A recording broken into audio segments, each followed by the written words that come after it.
Hello guys, कैसे हैं आप लोग। आशा करता हूँ आप सभी अच्छे होंगे और अपने एग्जाम्स की बढ़िया तैयारी कर रहे होंगे। तो गाइस, पिछले लेक्चर में हम लोगों ने संविधान के भाग 1 से शुरुआत किया था और हम लोगों ने पहले, दूसरे, तीसरे आर्टिकल को कंप्लीट किया था। तो आज हम लोग शुरुआत करेंगे बेरोजगारीवाद क्या है।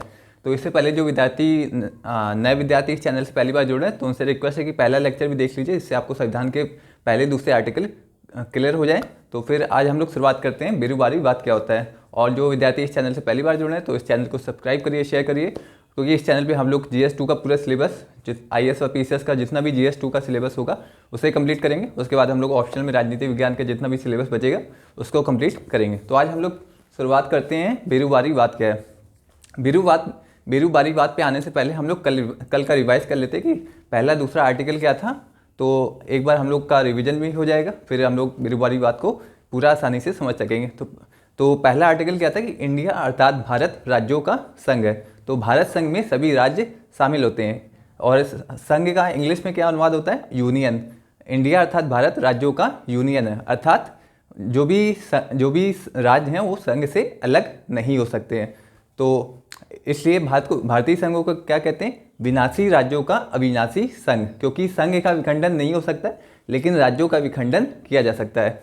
तो इसलिए भारतीय संघ को विनाशी राज्यों का अविनाशी संघ भी कहते हैं। तो पहला आर्टिकल हो गया इंडिया अर्थात भारत राज्यों का संघ है। दूसरा आर्टिकल क्या हो गया कि जो भी संघ में राज्यों का प्रवेश व राज्यों की स्थापना का अधिकार संसद को है। तो संसद साधारण विधेयक के द्वारा संघ में किसी भी बाहरी भूभाग को शामिल कर सकती है। कैसे कर सकती है, साधारण विधेयक के द्वारा। तो ये दूसरा आर्टिकल हम लोगों ने कल पढ़ा था। तीसरा आर्टिकल क्या हो गया, संसद को नए राज्यों के निर्माण की शक्ति है। राज्यों की सीमा में परिवर्तन, राज्यों के क्षेत्रफल में परिवर्तन, राज्यों के नाम में परिवर्तन करने का अधिकार संसद को है और संसद साधारण बहुमत के द्वारा ऐसा कर सकती है, साधारण विधेयक के द्वारा। तो ये हम लोग के कल हम लोगों ने पढ़े थे पहला, दूसरा, तीसरा आर्टिकल, और उसको हम लोग ने विस्तार से देखा था। जो विद्यार्थी पहली बार इस चैनल को देख रहे हैं तो उनसे रिक्वेस्ट है कि कल वाला लेक्चर भी देख लीजिए, जिससे आपको आज का टॉपिक आसानी से समझ में आ जाएगा। तो आज हम लोग देखते हैं कि ये बेरोजगारीवाद क्या है। बेरोजगारीवाद को समझने के लिए हम लोग आर्टिकल 2 की यहाँ पे चर्चा करेंगे, जिससे बेरोजगारीवाद को आसानी से हम लोग समझ पाएंगे। तो आर्टिकल 2 में क्या कहा गया है, आर्टिकल 2, और जो भी हम लोग की क्लासेस होंगी वो हिंदी मीडियम के विद्यार्थियों के लिए होंगी। जो भी इंग्लिश मीडियम के विद्यार्थी हैं वो भी इसे देख सकते हैं, क्योंकि हम लोग बहुत ही सिंपल हिंदी का प्रयोग करेंगे, जिससे दोनों मीडियम के विद्यार्थियों को ये लेक्चर समझ में आए। तो आर्टिकल 2 में क्या दिया गया है, आर्टिकल 2 में कहा गया है संसद को संघ में नए राज्यों का प्रवेश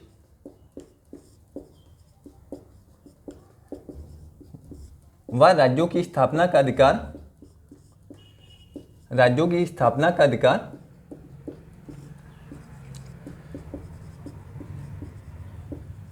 संसद को है। तो ये हो गया भारतीय संघ हो गया, संघ में सभी राज्य शामिल होते हैं। तो संघ में यदि बाहर से कोई राज्य संघ में प्रवेश करना है तो उसके लिए उसका अधिकार किसके पास है, संसद के पास है। संसद किसी भी बाहरी भूभाग को संघ में शामिल कर सकती है साधारण विधेयक के द्वारा। लेकिन ये क्वेश्चन उठता है कि यदि संघ के किसी भाग को किसी बाहरी देश को देना, किसी अन्य देश को देना हो, जैसे कोई भारतीय भूभाग है उसे किसी अन्य देश को देना हो, तो क्या संसद ये काम कर सकती है। तो इसे लेकर एक विवाद उठा था 1958 में, जब एक भारतीय भूभाग बेरोजगारी को पश्चिम बंगाल का एक बेरोजगारी भाग था उसे पाकिस्तान को दे दिया गया था। तो इस बात पे बहुत विवाद उत्पन्न हुआ कि भारतीय भूभाग को किसी अन्य देश को दिया जा सकता है कि नहीं। तो इसे लेके एक विवाद उत्पन्न हुआ और लोग फिर जब विवाद उत्पन्न होता है तो लोग कहाँ पे पहुँचते, न्यायालय, सुप्रीम कोर्ट पहुँचे, और जिस कारण इस केस को बेरोजगारी केस कहा जाता है। तो इसकी भूमिका आप लोग को समझ में आ गई होगी कि जब संसद ने बेरोजगारी जो एक भारतीय भूभाग था जब पाकिस्तान को दिया तो इसे लेके एक विवाद उत्पन्न हुआ, जिस कारण लोग सुप्रीम कोर्ट पहुंचे, जिस कारण इस केस को बेरोजगारी केस कहते हैं। तो इसकी भूमिका आप लोग को समझ में आ गई होगी। तो अब हम लोग देखते हैं कि बेरोजगारी केस में सुप्रीम कोर्ट ने निर्णय क्या सुना है, क्योंकि एक निर्णय बहुत ही लैंडमार्क जजमेंट था। तो ये आप लोग के एग्जाम्स के लिए बहुत ही इंपॉर्टेंट केस है। अब हम लोग देखते हैं बेरोजगारीवाद में सुप्रीम कोर्ट का निर्णय क्या आता है? बेरूबारी वाद 1960। जब बेरूबारी वाद को पश्चिम बंगाल को दिया गया तो उसके बाद लोग सुप्रीम कोर्ट पहुंचते हैं, जिस कारण इस केस को बेरूबारी वाद कहते हैं। अब बेरूबारी वाद का निर्णय देखते हैं क्या आता है। बेरूबारी वाद का निर्णय, और ये केस कब हुआ था? 1960 में ये केस हुआ था। तो इस केस में सुप्रीम कोर्ट ने ये निर्णय दिया, यदि भारतीय संघ के किसी भूभाग को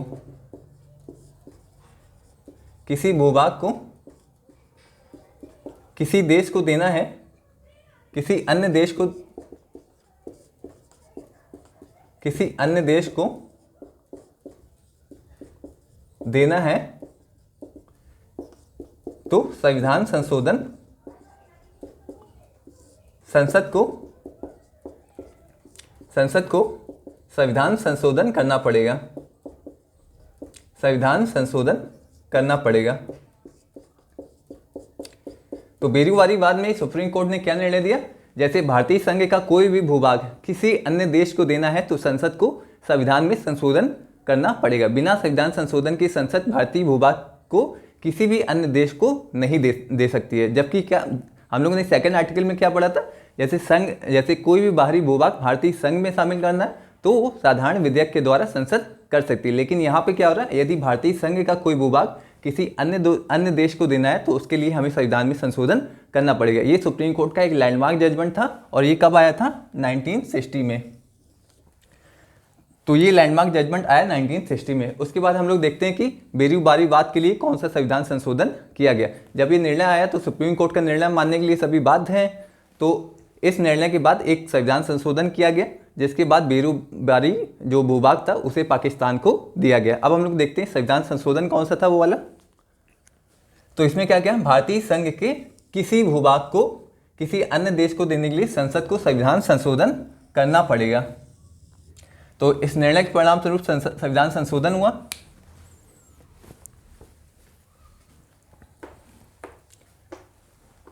तो कौन सा संविधान संशोधन किया गया? 9th संविधान संशोधन 1960। तो ये संविधान संशोधन आपके एग्जाम्स के लिए बहुत इंपॉर्टेंट है। आपसे पूछा जा सकता है बेरूबारी वाद को किस संविधान संशोधन के द्वारा पाकिस्तान को दिया गया। बेरूबारी भूभाग को किस संविधान संशोधन के द्वारा पाकिस्तान को दिया गया। तो आपको कौन सा आंसर पे टिक करना? 9वें संविधान संशोधन 1960 के द्वारा बेरूबारी जो भूभाग था उसे पाकिस्तान को दिया गया। तो संसद ने 9वें संविधान संशोधन के द्वारा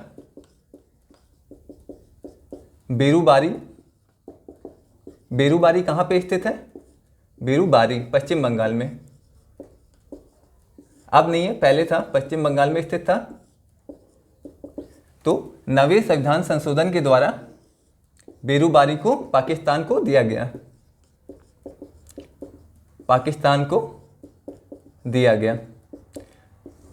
तो अब संविधान संशोधन के द्वारा भारतीय भूभाग को किसी अन्य देश को दिया जा सकता है। तो 9वें संविधान संशोधन के द्वारा बेरूबारी जो भूभाग था उसे पाकिस्तान को दिया गया। इसी तरह का संविधान संशोधन 2015 में भी किया गया था। उस संविधान संशोधन को देख लेते हैं। बेरूबारी को, ये बेरूबारी भारत का हो गया, इसे कहां पे दिया गया? पाकिस्तान में। कैसे दिया गया? 9वें संविधान संशोधन 1960 के द्वारा। आपको ईयर भी याद रखना है। 9वें संविधान संशोधन 1960। आपको ईयर भी याद रहेगा तो और अच्छा रहेगा। और जब भी आपको मेंस में आंसर लिखना हो तो इन संविधान संशोधन को जरूर मेंशन करें, इससे आपके मार्क्स और अच्छे होंगे। बेरूबारी वाद। अब हम लोग देखते हैं अगला संविधान संशोधन कौन सा किया गया।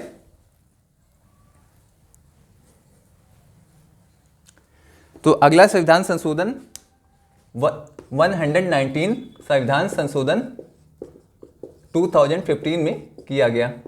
ये जब मोदी सरकार आई 2014 में, तो उसके बाद ये संविधान संशोधन हुआ है। कौन सा हुआ? 119 संविधान संशोधन 2015 में किया गया, जिसके तहत पश्चिम बंगाल, मेघालय, असम, त्रिपुरा के कुछ भाग को बांग्लादेश को दिया गया। पश्चिम बंगाल, त्रिपुरा, मेघालय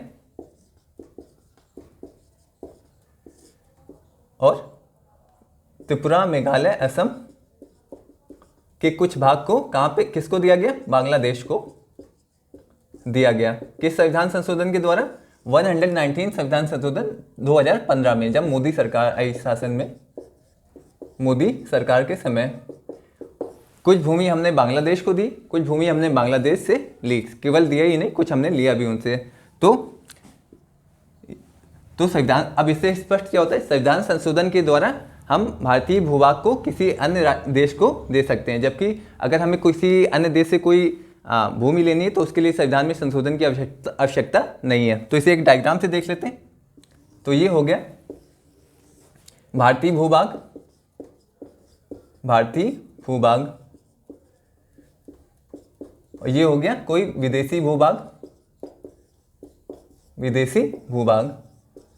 अब हमें जैसे यहाँ से कोई भूमि लेनी है, यहाँ से ये भारत हो गया और ये कोई विदेशी देश हो गया, ये विदेश हो गया। यदि हमें किसी अन्य देश से कोई भूमि लेनी है, भारत में शामिल करनी है, तो उसके लिए संविधान संशोधन की आवश्यकता नहीं है, जैसा कि आर्टिकल 2 में कहा गया है। आर्टिकल 2 के तहत इसमें संविधान संशोधन की आवश्यकता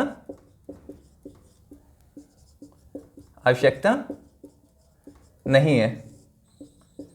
यहाँ पे संविधान संशोधन की आवश्यकता नहीं है, लेकिन यदि भारतीय भूभाग को किसी अन्य देश को देना है तो उसके लिए हमें संविधान में संशोधन करना पड़ेगा। अब हमें यहाँ से यहाँ पे कोई भूमि देनी है तो इसके लिए संविधान संशोधन की आवश्यकता है, जैसा कि बेरूबारीवाद में कहा गया है। आपको बेरूबारीवाद याद रखना है कि बेरूबारीवाद में क्या निर्णय दिया गया कि यदि किसी भारतीय भूभाग को किसी अन्य देश को देना है तो उसके लिए संविधान में संशोधन करना पड़ेगा। बिना संविधान संशोधन के भारतीय भूभाग का कोई भी बिना संविधान संशोधन के किसी भी भारतीय भूभाग को अन्य देश को नहीं दिया जा सकता। इसके लिए आपको संविधान में संशोधन करना आवश्यक है। तो ये हो गया बेरूबारीवाद पे पूरा डिस्कशन, क्या मामला था उसे हम लोग ने आज समझा। और आर्टिकल 1, 2, 3 को हम लोग ने कल डिस्कस किया था, तो आज हम लोग का बेरूबारीवाद कंप्लीट हो गया। तो इसके बाद हम लोग देखेंगे कि राज्यों का पुनर्गठन किस आधार पे होता है। तो राज्यों का पुनर्गठन से भी क्वेश्चन आते हैं प्री में। तो ये हो गया आपका बेरूबारीवाद आज। और ये कब हुआ था? 1960 में सुप्रीम कोर्ट ने ये निर्णय सुनाया था। तो आज हम लोग इतना रखते हैं, फिर हम लोग कल डिस्कस करेंगे कि राज्यों का पुनर्गठन किस आधार पे होता है। उसके बाद हम लोग देखेंगे कि कौन कौन से राज्यों का निर्माण हुआ। फिर उसके बाद हम लोग जब ये हम लोग का ये टॉपिक कंप्लीट हो जाएगा तो उसके बाद हम लोग मौलिक अधिकारों पे चर्चा करेंगे, कितने प्रकार के मौलिक अधिकार होते हैं, और तो वो वाला पूरा चैप्टर हम लोग इसके बाद देखेंगे। तो आज के लिए हम लोग बस इतना रखते हैं, बेरूबारीवाद क्या था, और आशा करता हूँ आप सभी को ये अच्छे से समझ में आया होगा। तो आपको आर्टिकल 2 याद रखना है। आर्टिकल 2 में क्या है कि आपको यदि कोई भी विदेशों से कोई भूभाग भारत में शामिल करना है तो उसके लिए संविधान संशोधन की आवश्यकता नहीं है। संसद साधारण विधेयक के द्वारा ऐसा कर सकती है, लेकिन जब भारतीय भूभाग को किसी अन्य देश को देना है तो उसके लिए संविधान संशोधन की आवश्यकता पड़ती है। तो मिलते हैं नेक्स्ट लेक्चर में। इस चैनल को सब्सक्राइब करिए, शेयर करिए अपने दोस्तों के साथ। Thank you so much.